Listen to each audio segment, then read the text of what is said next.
Hey, what is up, everybody? This is Stevie Breach coming to you here, going into Week 5 of the NFL season for 2017. The San Francisco 49ers are going to be playing against the Indianapolis Colts, which will probably be, honestly, one of the ugliest games of week number 5. The Niners come into this week 0-4 after, I guess you could say, a heartbreaking loss to the Arizona Cardinals. Losing in overtime after kicking a field goal. We're not able to stop Larry Fitzgerald from catching a touchdown pass from Carson Palmer. Indianapolis, if you did not watch the game, got blown out on Sunday night against the Seattle Seahawks. But for those who watched the game and who did pay attention, honestly went into halftime with, I believe, a 15-10 lead against the Seahawks. The Seahawks honestly haven't been performing up to par, but I think a lot of people honestly had the Niners, the Jets, and the Colts after it came out that Andrew Luck wasn't going to be playing at the beginning of the season and didn't really know when he was going to be coming back from injury, as probably 3 of the worst teams in the league. The Niners, at least as of right now, have a lot of buzz about them, about how they've been playing. They've been standing up the teams. They haven't really been laying down. They're getting better. They have a lot of young talent. They have a very young roster. So at least of the 3, we're a team that's at least on the rise, even though we're not winning games right now. I'm very interested to see what the return of Frank Gore to play against the 49ers brings.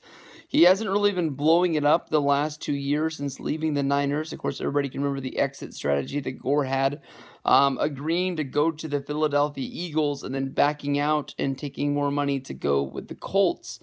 Both of those teams would have been really good places to land, but I think that honestly, Indy hasn't been very good to Frank Gore. I haven't really heard much about him, but you know, he had passed over the 30 mark for running backs, which is sort of like the call of death to a lot of guys. He's still in the league 2 years later. The Niners have Carlos Hyde in the backfield. So it's not like I'm really begging for this guy to come back.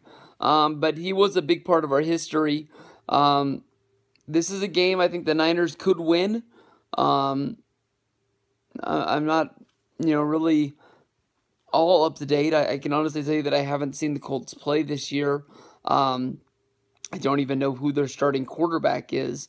I know that they just haven't been playing well. They're 1-3.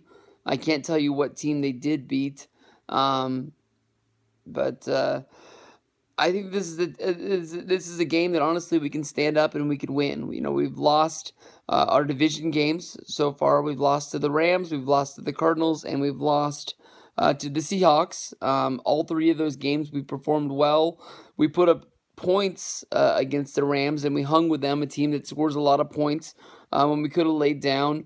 The Seahawks we stood up against as well. So I think this is the team that we can beat. I mean, this is one that probably we got circled on our schedule, that this is one that we really can win. I know that Vegas opened up the odds, and we're underdogs, but only by a 1.5. Doesn't really mean much, when you're going out there and playing the game, trying to win. And I think that's what the Niners are going to do. This is a flip of the coin. I can honestly tell you that in my Pick'em League, I'm going to pick the 49ers to win this game. And we'll see what happens. Let's put together a good strategy of really getting the offense going. Hopefully Hoyer can find his receivers so we can get some passing yards. And Hyde has a good day in the backfield, and the defense stands up and stops some guys. So let's see. I'm putting it all in on the table. Let's get a 49er win this weekend.